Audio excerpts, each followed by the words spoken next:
Hello everyone. So आपला topic चालू आहे composition of two SHM simple harmonic motion, दोन simple harmonic motion along same path आणि having same period. Condition आहे की टाईम पिरियड सेम असला पाहिजे आणि दोन्ही मोशन एका पाथमध्ये ट्रॅव्हल होत असतील तर त्यांचं कंपोजिशन त्या जर सुपर इम्पोज झाल्या, त्या जर एकत्र आल्या तर जी न्यू वेव्ह फॉर्म होणार आहे ती कशी राहणार, तिचा ॲम्प्लिट्यूड काय राहणार आणि तिचा इनिशियल फेज काय राहणार, रिझल्टंट फेज, रिझल्टंट ॲम्प्लिट्यूड आणि इक्वेशन काय बनणार इक्वेशन. सो लास्ट लेक्चरमध्ये आपण बघितलं की दोन सिंपल हार्मोनिक मोशन आपण घेतल्या, त्यांचे इनिशियल फेज वेगवेगळे घेतले, इनिशियल ॲम्प्लिट्यूड जे आहे ते पण वेगवेगळे घेतले, फक्त टाईम पिरियड सेम घेतला आणि त्यांना ॲड करून बघितलं.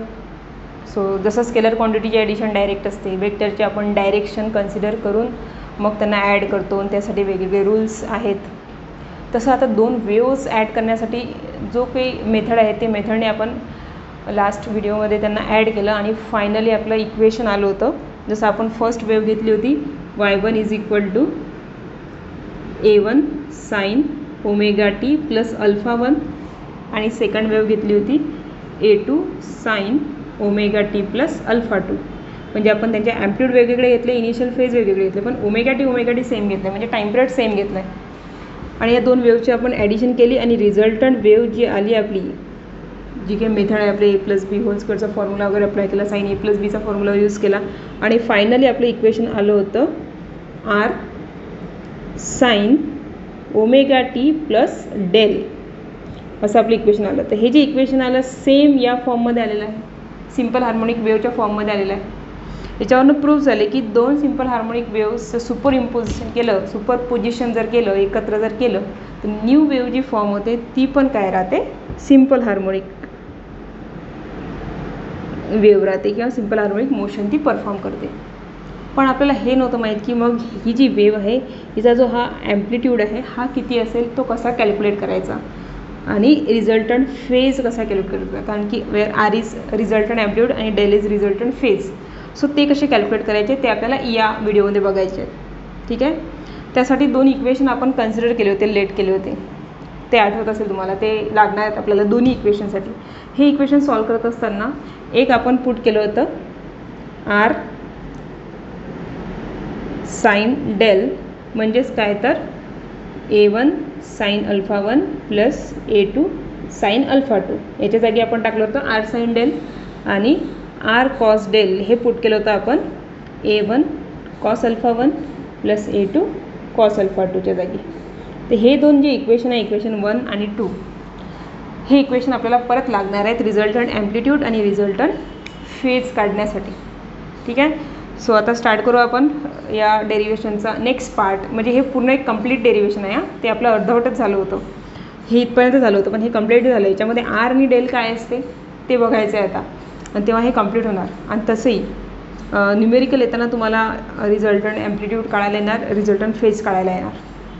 असं जर आलं आणि तुम्हाला हे दोन इक्वेशन दिलेले राहतील तर या दोन इक्वेशनवरनं आर आणि डेल कसा काढायचा, त्यासाठी आपल्याला दोन्ही इक्वेशनचे ओरिजिनल ॲम्प्लिट्यूड आणि ओरिजिनल फेज कॉन्स्टंट जे आहे ते माहीत पाहिजे. बघू आता काय फॉर्म्युला आहे रिझल्टंट ॲम्प्लिट्यूडचा. सो सगळ्यात पहिले आपण काढू आरची व्हॅल्यू. सो आता नेक्स्ट पार्ट जो आहे तो आहे रिझल्टंट ॲम्प्लिट्यूड.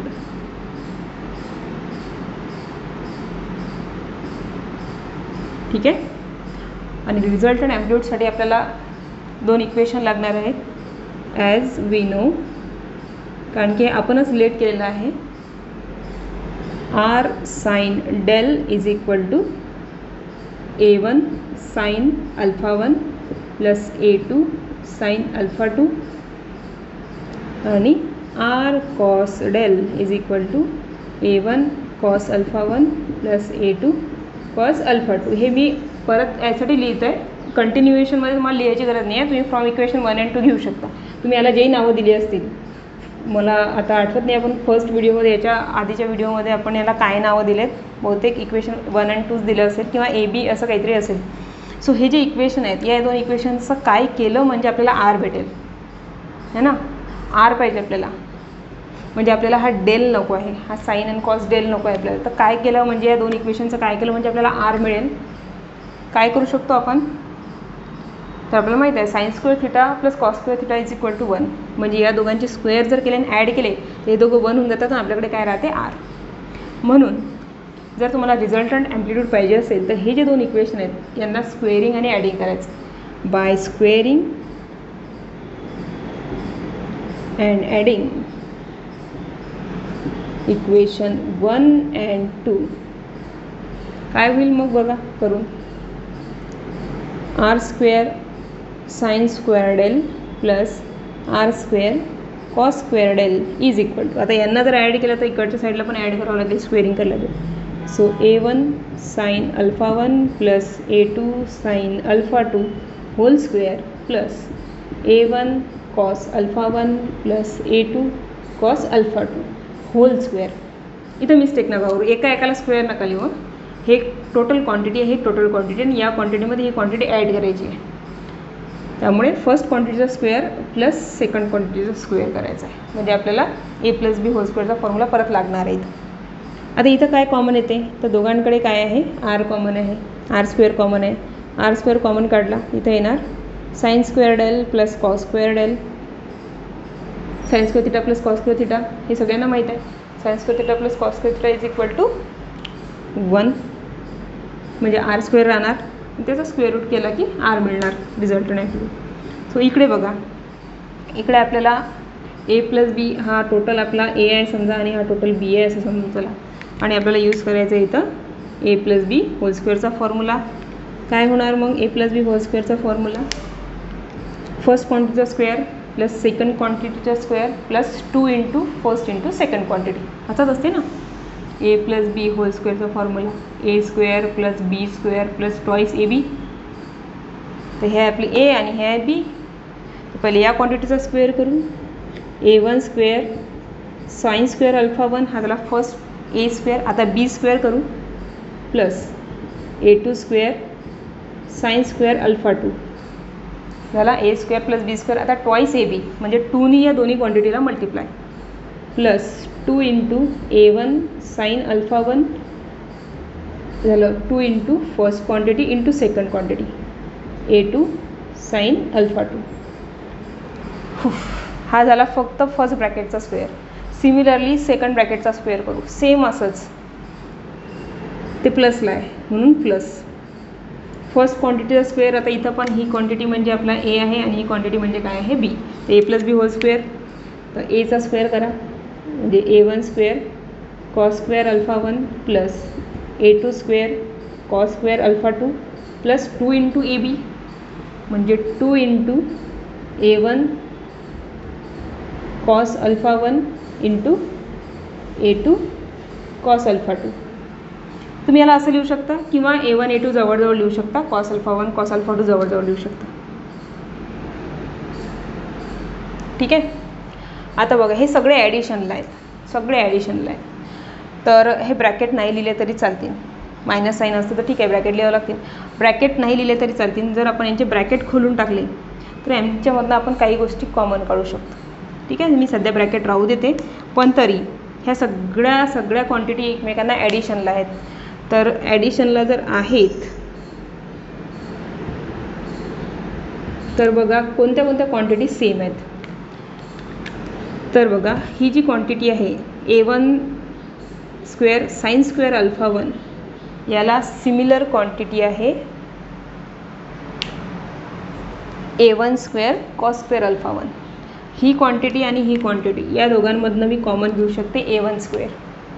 सिमिलरली हे आहे A2 square sine square alpha 2 आणि हे आहे A2 square cos square alpha 2. या दोघांमधनं मी A2 स्क्वेअर कॉमन काढू शकते. बरोबर आहे. मग याच्यासाठी मी वेगळं काहीतरी सिम्बॉल देते. यांच्या दोघांमधनं आपल्याला काय काढायचं आहे A2 स्क्वेअर कॉमन. आणि उरलेल्या ज्या आहेत त्यांच्यामधनं ट्वाईस A1 A2.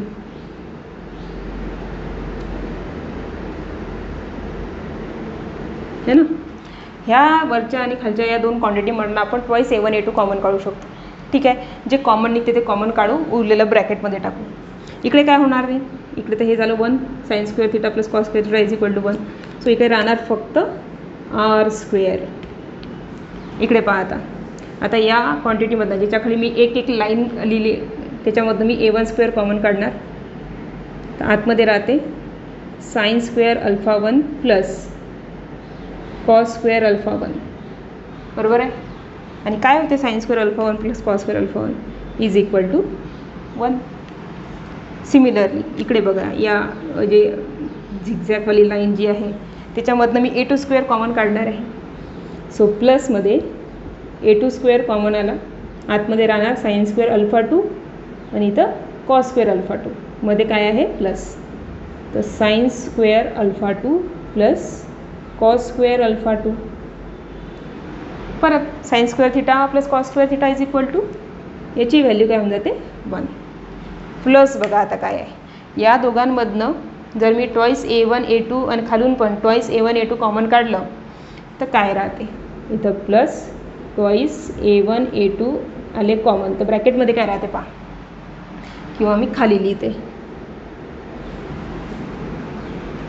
इथंच ट्राय करते लिहिण्याचा. ट्वाईस A1 A2 कॉमन आले तर आतमध्ये राहते sign alpha 1 sine alpha 2 plus cos alpha 1 cos alpha 2, म्हणजे sign A sine B plus cos A cos बी है ना. Sign alpha 1 sine alpha 2 plus cos alpha 1 cos alpha 2. हा कशाचा फॉर्म्युला आहे, कुठल्या फॉर्म्युल्याचं एक्सपान्शन आहे, हे आहे sine A minus B, sorry sine नाही हां, cos A minus B. Cos A minus B पण आपण डिस्कस करून झालेला आहे. Cos A minus B is equal to cos A cos B plus sine A sine B. हे तेच तर आहे, हे आहे cos alpha 1 minus alpha 2 is equal to cos alpha 1 cos alpha 2 plus sine alpha 1 sine alpha 2. बघा same आहे का, sign alpha 1 sine alpha 2 plus cos alpha 1 cos alpha 2 same आहे. म्हणजे याच्या जागी आपण काय टाकू शकतो, कॉस अल्फा 1 मायनस अल्फा 2, बरोबर आहे. सो हे एवढ्या मोठ्या नंबर क्वांटिटी जागी आपण डायरेक्ट पुट करू शकतो कॉस ए मायनस बी. ए आहे इथं अल्फा 1 आणि बी आहे alpha 2, so cos alpha 1 minus alpha 2. बघा मग काय उरते आपल्याकडे, या ब्रॅकेटच्या जागी आपण 1 टाकू शकतो, याही ब्रॅकेटच्या जागी 1, म्हणजे काय उरणार r square is equal to फक्त A1 स्क्वेअर प्लस हे तर 1 झालं, इकडे राहते A2 स्क्वेअर प्लस आणि काय राहते ट्वाईस A1 A2, आणि या ब्रॅकेटच्या जागी आपण घेऊ शकतो cos alpha 1 minus alpha 2, cos alpha 1 minus alpha 2. हे झालं आर स्क्वेअर. तर आर काय मिळाल, taking square root on both side.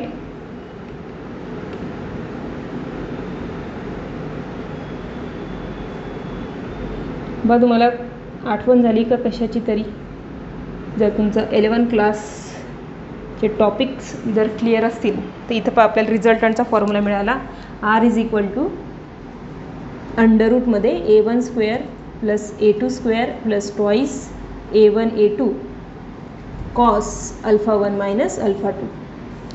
आठवलं का काही. Scalar and vectors, scalar and वेक्टर्समध्ये 2 रिझल्टंट फोर्सचा फॉर्म्युला पण तर हाच होता. 2 फोर्स आहे, वेक्टर पी किंवा वेक्टर क्यू, आणि यांचा आपल्याला काढायचा आहे रिझल्टंट.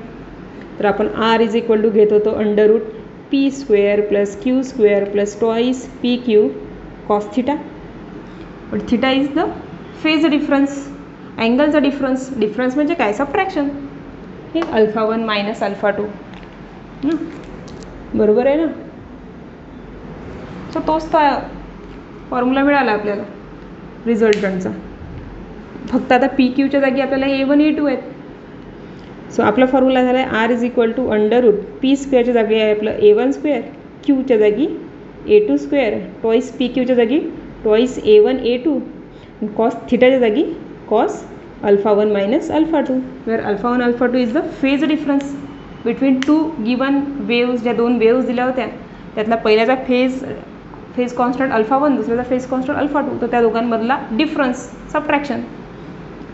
सो तुम्हाला जर फेज डिफरन्स काढायचा आहे, दोघांचे ॲम्प्लिट्यूड जर माहीत असतील, दोघांचे इनिशियल फेज माहिती असतील, तर तुम्ही त्यांचं रिझल्टंट सांगू शकता की रिझल्टंट जी वेव्ह राहणार आहे तिचा फायनली ॲम्प्लिट्यूड हा असा राहणार आहे.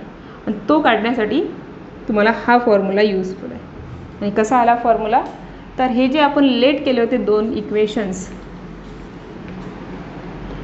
यांना काय करायचं आहे, squaring and adding. Squaring and adding आणि व्यवस्थित तर मॅथमॅटिक्सची प्रोसिजर जर फॉलो केली, व्यवस्थित जर स्क्वेअर केले, फॉर्म्युले जे गरजेचे आहेत ते पुट केले, तुम्हाला फायनल ॲन्सर करेक्ट भेटते. बघा तुम्हाला फायनल ॲन्सर माहिती आहे, तुमचं 11th क्लास जर क्लिअर असेल तुम्हाला फायनल ॲन्सर माहिती आहे. रिझल्टचा फायनल ॲन्सर फर्स्टचा स्क्वेअर प्लस सेकंडचा square plus twice first into second into अँगलचा डिफरन्स, म्हणजे A1 square plus A2 square plus twice A1 A2 cos alpha 1 minus alpha 2. हे येणारच आहे, फक्त ते आणताना तुमच्यामध्ये काही गडबड नाही झाली पाहिजे. सो एकदा का तुम्ही स्क्वेअरिंग अँड ॲडिंग लक्षात ठेवलं की ॲम्प्लिट्यूड काढण्यासाठी आपल्याला स्क्वेअरिंग आणि ॲडिंग करायची आहे आणि व्यवस्थित जर स्टेप फॉलो केल्या तर तुमचा ॲन्सर भेटून जाते.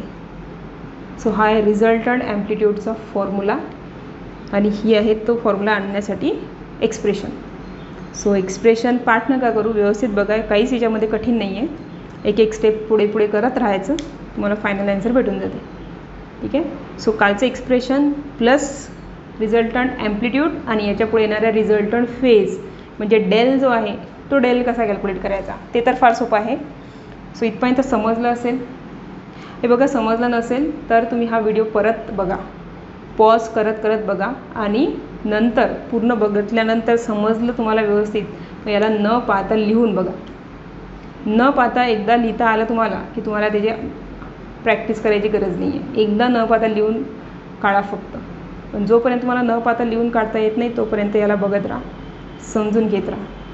ठीक आहे. सो आता बघूया आपण डेल म्हणजे फायनल एक्सप्रेशन जे आहे आपलं, म्हणजे तिथं आपल्या एक्सप्रेशनचा काय होऊन जाणार, एंड. तर रिझल्टंट ॲम्प्लिट्यूड झाला, आता resultant phase.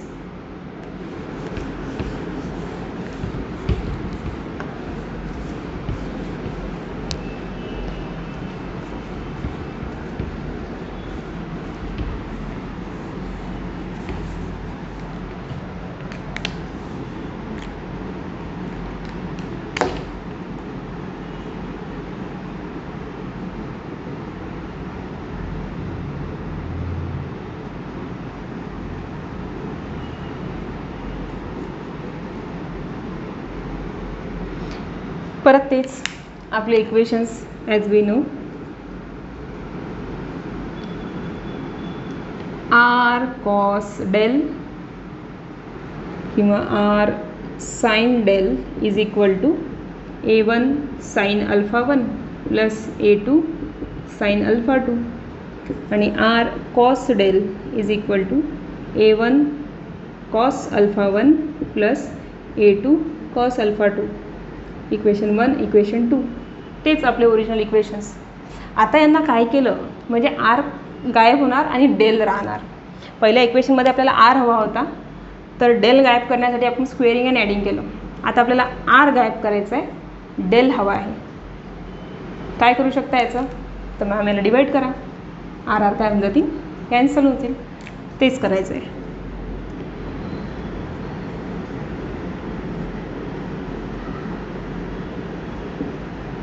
Bye dividing equation 1 by 2. So इथे येणार आहे r sine del divided by r cos del is equal to A1 sine alpha 1 plus A2 sine alpha 2 divided by A1 cos alpha 1 plus A2 cos alpha 2. Okay. काय होणार, r r cancel होतील.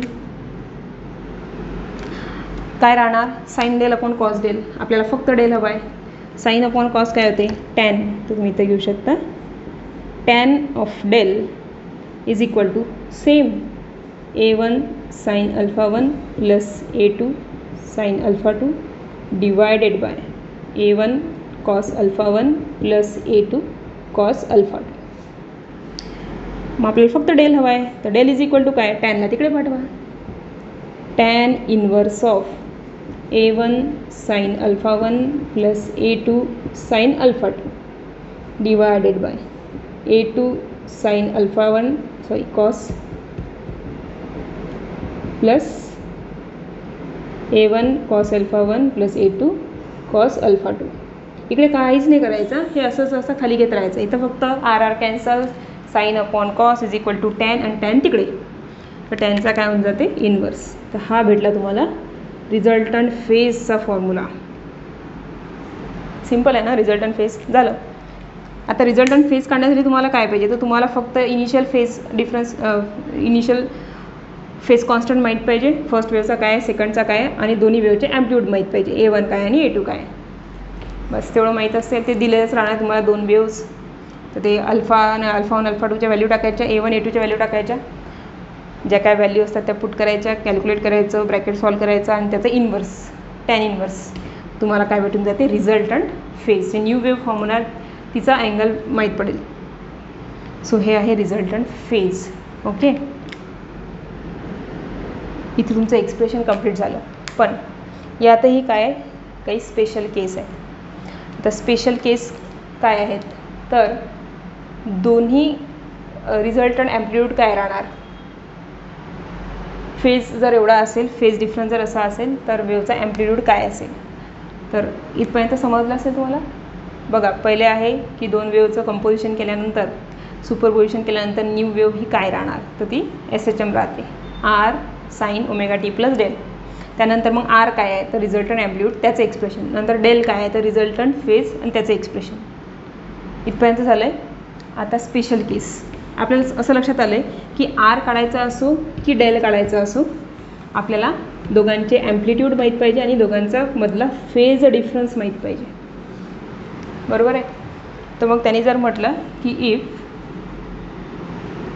Phase difference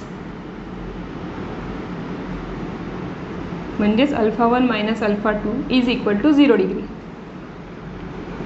म्हणजे दोन्ही wave जे आहेत त्या same डायरेक्शनमध्ये चालल्या आहेत. दोन्ही वेव, दोन्ही पेंडुलम सेम डायरेक्शनमध्ये जात आहेत, दोन्ही डायरेक्शन सेम डायरेक्शनमध्ये येत आहेत. तर मग रिझल्टंट ॲम्प्लिट्यूड काय असेल दोघांचं, आणि त्यातही A1 is equal to A2 असेल तर काय होईल. पहिलं तर आपण फेज डिफरन्स 0 असेल तर काय होणार, तर R is equal to under root A1 square plus A2 square plus twice A1 A2 cos 0 टाकावं लागेल ना, डिफरन्स 0 आहे. कॉस 0 काय होते, कॉस 0 होते 1, साइन 0 0 होते, तर कॉस 0 1 झालं. तर मग तुम्हाला हे लिहायची गरज नाही, तुम्ही लिहू शकता A square plus 2AB plus B square. म्हणजेच काय रे मॅम, हा तर फॉर्म्युला आहे A प्लस B होल स्क्वेअरचा. आता A प्लस B कोण आहे आपले, A आहे आपला A1 आणि B आहे आपला A2. A plus B whole square, square आणि वरचा रूट कॅन्सल. सो रिझल्टंट काय होणार, फक्त फर्स्ट ॲम्प्लिट्यूड आणि सेकंड ॲम्प्लिट्यूड, दोन्ही ॲम्प्लिट्यूडची काय करायची, ॲडिशन. सिम्पली तुम्हाला दोन वेव्स दिल्या. एक वेव आहे suppose Y1 is equal to 10 sine omega t, आणि दुसरी आहे प्लस 90, आणि दुसरी आहे Y2 is equal to 20 sine omega t plus 90. तर 90मधनं 90 गेले, काय राहिले 0. तर फेज डिफरन्स जो आहे alpha 1 minus alpha 2 is equal to 0 आलं. तर फॉर्म्युला काय आहे, R is equal to direct A1 plus A2, simply ॲम्प्लिट्यूडची ॲडिशन करा. तर रिझल्टंट ॲम्प्लिट्यूड राहणार आहे 10 प्लस 20, कारण की ॲम्प्लिट्यूड किती आहे 10 आणि 20. डायरेक्ट ॲडिशन करा, आन्सर 30. तुम्हाला हा under root A1 square plus A2 square plus twice A1 A2 cos alpha 1 minus alpha 2 एवढा फॉर्म्युला अप्लाय करायची गरज नाही. जर फेज डिफरन्स 0 आहे तर ॲम्प्लिट्यूडची डायरेक्ट ॲडिशन. आणि यातही जर तुम्हाला म्हटलं की ॲम्प्लिट्यूड सेम आहे, पहिल्याचंही 10 आहे आणि दुसऱ्या वेवचा 10 आहे आणि डिफरन्स 0 आहे, फेज डिफरन्स 0 आहे, तर मग काय डबल करा, 10 प्लस 10 करा किंवा 10ची दुप्पट करा. ठीक आहे. तर सेम नसतील तर A1 प्लस A2, आणि if A1 is equal to A2 असतील इज इक्वल टू A असेल तर R काय असेल A प्लस A, म्हणजेच किती ट्वाईस A. ठीक आहे. Then R is equal to twice A. म्हणजे फर्स्ट केस. सेकंड केस पहा काय आहे, आता 0 डिग्री झाला, आता 90 डिग्री घेऊ.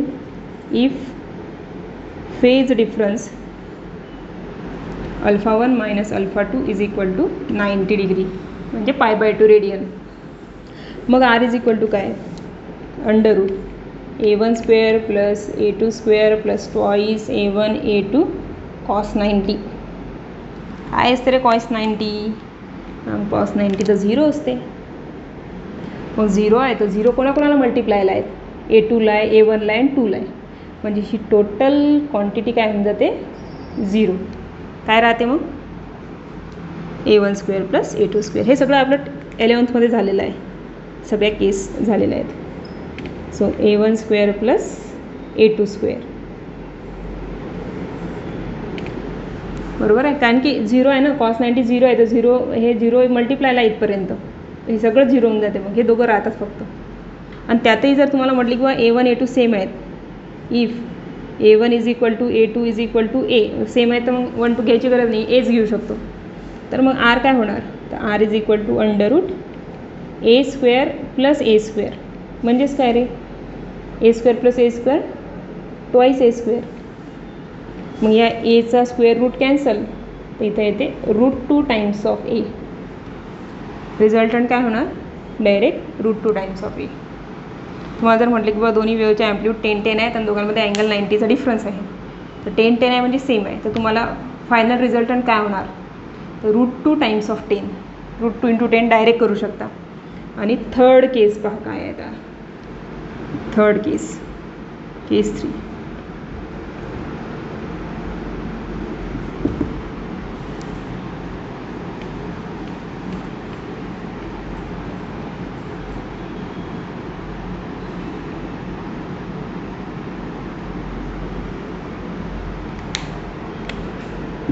if phase difference α1 minus α2 is equal to 180 degree.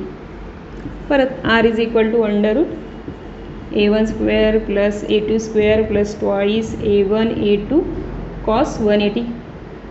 तर कॉस 0 जर +1 आहे तर कॉस 180 0चे 1चे उलटे. कॉस 0 जर 1 तर कॉस 180 काय? 1चा उलटा म्हणजे -1. सो याची व्हॅल्यू होऊन जाते -1. सो -1 इंटू हा प्लस मायनस काय होऊन जाते? मायनस है ना, plus minus minus 1 into twice A1 A2 twice A1 A2 आणि हा प्लस मायनस काय होऊन जाते? मायनस. म्हणजे इक्वेशन काय होऊन जाते? r is equal to A1 square plus A2 square आणि हे प्लस मायनस होऊन जाते मायनस ट्वाईस A1 A2. हा कोणाचा फॉर्म्युला आहे? A square plus B square minus twice AB किंवा A square minus 2AB plus B square. हा A minus B whole स्क्वेअरचा फॉर्म्युला आहे ना. So r is equal to होऊन जाते under root A1 minus A2 चा whole square. Sorry, A1 minus A2चा whole square. A minus B whole स्क्वेअरचा formula आहे हा. A square minus 2AB plus B square. तर तुम्हाला दोन ॲम्प्लिट्यूडची सबट्रॅक्शन करून स्क्वेअरिंग करू शकता. त्यातही square root cancel. Square root जर कॅन्सल केले तर काय राहते? दोन ॲम्प्लिट्यूडची सबट्रॅक्शन करा. r is equal to A1 minus A2. म्हणजे एक वेळ इकडे जाते, एक वेळ तिकडे. 180चा डिफरन्स म्हणजे काय? एक इकडे चालली, एक इकडे चालली. तर रिझल्टंट ॲम्प्लिट्यूड किती? हिचा ॲम्प्लिट्यूड आहे 10, हिचा ॲम्प्लिट्यूड आहे 3. 10तनं 3 गेले 7. Direct subtraction. आणि त्यातही जर दोघांचे ॲम्प्लिट्यूड सेम असतील, if A1 is equal to A2 is equal to A असेल, तर कोण सांगते मला r काय होईल? एक वेळ इकडे जात आहे, एक वेळ इकडे जात आहे. दोघांचे ॲम्प्लिट्यूड आहे 10. अपोजिट असतील, अपोजिट डायरेक्शनला 180, तर ॲम्प्लिट्यूडची डायरेक्ट सबट्रॅक्शन. 10मधनं 10 गेले 0. काहीच काढायची गरज नाही आहे. तर हे MCQमध्ये तुम्हाला विचारू शकतात. तो डेरिवेशन जरी मोठा आहे तरी क्वेश्चन सोपा येऊ शकतो की दोन वेव्ज आहेत, दोघांचे ॲम्प्लिट्यूड सेम आहेत आणि दोन्ही अपोजिट डायरेक्शनला जात आहेत. तर दोन सिम्पल हार्मोनिक वेव्हचं जर सुपर इम्पोज केलं आपण, दोघांना एकत्र जर आणलं, तर रिझल्टंट ॲम्प्लिट्यूड काय असेल? फक्त 0. कारण की दोघंही अपोजिटला चालले आहेत आणि दोघांचे ॲम्प्लिट्यूड सेम आहेत. अपोजिटला चालले आहेत, सेम नसतील तर वजाबाकी करायची ॲम्प्लिट्यूडची. पण जर ॲम्प्लिट्यूड सेम असतील तर डायरेक्ट ॲन्सर काय येते? 0. सहसा हा एक वास्ट मोठा टॉपिक होता आपला. ठीक आहे, composition of 2 SHM. Next topic उद्या घेऊया. बाय.